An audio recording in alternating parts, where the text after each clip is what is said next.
लग्नानंतर होईलच प्रेम मालिकेच्या आजच्या भागामध्ये आपण पाहणार आहोत की जीवा आता नंदिनी सोबत बेडरूममध्ये असतो। त्याच वेळेला नंदिनीने जीवासाठी डिवोर्स पेपर बनवलेले असतात आणि ती ते डिवोर्स पेपर जीवाच्या समोर धरते। जेव्हा नंदिनीने ते पेपर समोर ठेवलेले असतात तेव्हा ते पेपर जेव्हा जीवा बघतो तेव्हा त्याला मात्र खूप मोठा धक्काच बसतो, कारण त्याला अपेक्षितच नसतं की नंदिनी आपल्याला हे डिवोर्स पेपर घेऊन येईल आणि आपल्याला हे असे देईल। त्याच वेळेला तो नंदिनीकडे एकटक पाहत असतो। नंदिनीला तो समजवायचा प्रयत्न करत असतो की नंदिनी हे सगळं काय आहे। तर नंदिनी सांगत असते की तुम्हाला वेगळं व्हायचं होतं ना, मग मी तुमच्यासाठी ही वाट वेगळी करत आहे, तुम्ही मला डिवोर्स द्या। तर तसंच इकडे सुद्धा झालेलं असतं की पार्थने आता काव्यासाठी हे डिवोर्स पेपर बनवलेले असतात आणि ते डिवोर्स पेपर तो काव्याला देत म्हणत असतो की काव्या, आतापर्यंत मी तुमच्या मनाचा खूप विचार केला आणि म्हणूनच आता सुद्धा मला असं वाटतंय की मीच कुठेतरी चुकतोय आणि तुमच्या मनाचा विचार करत नाही आहे आणि म्हणूनच तुम्हाला जर माझ्यापासून वेगळं व्हायचं असेल तर मी अडवणारा कोण आहे आणि म्हणून मी हे पेपर्स बनवलेले आहेत। ह्या डिवोर्स पेपरवर सही करा आणि आपण दोघेही जण आता मोकळे होऊयात, वेगळं होऊयात असं काहीसं आता तो म्हणत असतो।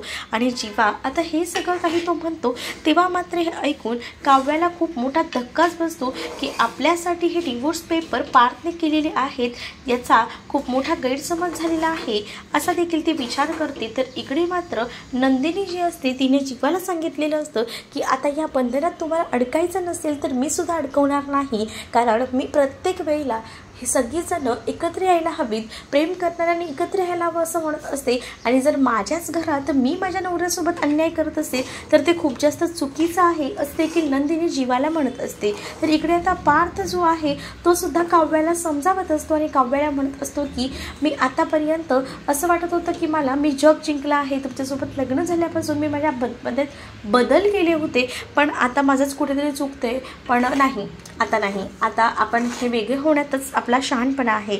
आणि त्याच वेळेला आता इथे नंदिनीसुद्धा जीवाला ते पेपर देते आणि 7 दिवसांची मुदत देते, 7 दिवसामध्ये तुम्ही या पेपरवर सह्या करा आणि यामधून आपण मुक्त होऊया या नात्यातून असं देखील ती त्याला म्हणत असते। तेच इकडे काव्याला सुद्धा पार्थ म्हणत असतो की चला आता ना आपल्या दोघांमध्ये असं कोणतंही नातं नाही आहे, हे पेपर्स मी बनवलेले आहेत, तुम्ही सही करा आणि 7 दिवसाच्या आत हे पेपर्स मला द्या असं देखील तो आता तिला सांगू लागतो। जेव्हा हे सगळं काही तो म्हणतो तेव्हा तिच्या हातात ते डिवोर्स पेपरसुद्धा देतो आणि जेव्हा ते पेपर्स तिच्या हातात पडतात तेव्हा ती त्या पेपरवरचं नाव वगैरे वाचते आणि तिला तर खूप मोठा धक्काच बसतो। तिने विचारसुद्धा केला नव्हता की तिच्यासोबत हे असं काही घडेल आणि पार्थ आपल्याला असा डिवोर्स देईल, पण आता तिच्यासमोर चित्र काही वेगळंच असतं। पार्थने आता ते डिवोर्स पेपर अक्षरशः काव्याच्या हातात दिलेले असतात आणि आता तुझा निर्णय आहे, माझा निर्णय ते घेऊन झालेला आहे पेपर बनवून, आता तू तुझा निर्णय सांग असं देखील त्याने स्पष्टपणे तिला सांगितलेलं असतं। त्या सगळ्या प्रसंगात पार्थ जो आहे तो काव्यासाठी काहीच बोलत नसतो, तर काव्याला आता कळत नसते की काय करावं। काव्य आता दुसऱ्या दिवशी सकाळी जे आहे ती लगेच अनिशाला फोन करते आणि आता पार्थने आपल्याला डिवोर्स पेपर दिलेले आहेत असं सांगते। तर त्यावर अनिशाला सुद्धा धक्का बसतो। अनिशा म्हणत असते की पार्थ जिजूंनी तुझ्यासाठी त्या दिवशी पेस्ट्री आणली आणि आज डायरेक्ट डिवोर्स पेपर, मला काहीच पटत नाही आहे, नक्की काय झालं आहे। त्यावर आता काव्या घडलेला सगळा प्रकार सांगते आणि म्हणते की घरात ना मामी आले होते तेव्हा माझी खूप जास्त चिडचिड झाली होती आणि तेव्हाच मी त्या वकिलांना फोन केला होता की मला ना पार्थपासून वेगळं व्हायचंय आणि त्याच वेळेला नेमके पार्थसुद्धा त्या वकिलांसोबत होते आणि त्यामुळे पार्थला कळलं की मला त्यांच्यासोबत नाही राहायचे, मला वेगळं व्हायचे आणि म्हणूनच त्यांनी आता मला डिवोर्स दिलेला आहे असं देखील आता ती म्हणत असते। आणि जेव्हा हे सगळं काही ती म्हणते ना तेव्हा मात्र आता खूप मोठा धक्का जो आहे आता काव्याला बसलेला असतो। काव्या जी आहे ती आता म्हणत असते की मी काय करू, मला कळत नाही की त्यांचा ना खूप मोठा गैरसमज झाला आहे, मला हे सगळं असं नको होतं। तर अनिशासुद्धा चिडते। अनिशा म्हणत असते की या सगळ्यात ना तुझी खूप मोठी चुकी आहे, कारण तू प्रत्येक वेळेला सगळ्यांवर चिडचिड करत असते, पण त्या चिडचिड करण्यामुळे कशाला सामोरं जावं लागते बघतेस ना तू, या सगळ्यामध्ये तुझी चूक झालेली आहे। आता तुला वाटतंय ना की तुला पार्थ जिजू नवरा म्हणून हवेत, तर मला हे लग्नच नको असं ती म्हणते। तर आता अनिशा तिला समजावते आणि म्हणते तुला हे लग्न बोलणं नको आहे ना, पण तू असं एका शब्दाने तरी म्हणतेस का की पार्थ तुला नको आहे म्हणून, म्हणजे तुला पार्थ हवा आहे. आता तूच तुझ्या मनाची समजूत घाल, तुझा निर्णय घे आणि तू लवकरात लवकर या सगळ्याबद्दल पार्थ जिजूंशी बोल, नाही तर वेळ हातातून निघून जाईल, हातात काहीच राहणार नाही असं देखील आता ती समजावू लागते. आणि जेव्हा हे सगळं काही अनिशा हिला समजावत असते तेव्हा सुद्धा काव्या जी आहे या सगळ्या गोष्टीचा विचार करते आणि तिला सुद्धा आता या गोष्टी पटत असतात, अनिशा जे काही बोलत असते ते.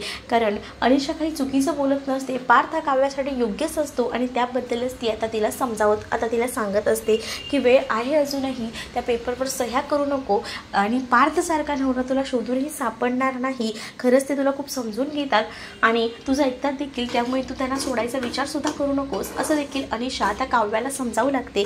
तर इकडे आता मिथुन काका जे असतात ते सुद्धा आता जीवाला समजावत असतात आणि जीवाने मला नंदिनीने डिवोर्स पेपर दिले आहेत याबद्दल मिथुन काकांना तो सांगतो. तर मिथुन काका म्हणत असतात की मला ना जीवा तुझा कळतच नाही की काय चाललेलं आहे, कुठेतरी योग्य निर्णय घे ना. म्हणजे पहिल्यांदा जेव्हा बोलायची वेळ होती की तुझ्या काव्यावर प्रेम आहे तेव्हा तू बोलला नाहीयेस, आता निदान नंदिनी तुझ्या पदरात पडले तर नंदिनीसारखी मुलगी तू तुझ्या आयुष्यातून का घालवतोयस, मला काहीच कळत नाही. तू एक काम कर, जे पेपर्स आहेत ते तिला सांग की मला यावर सही करायची नाही आहे, तिला जो काही गैरसमज झाला तो तिच्या मनातला काढून टाक.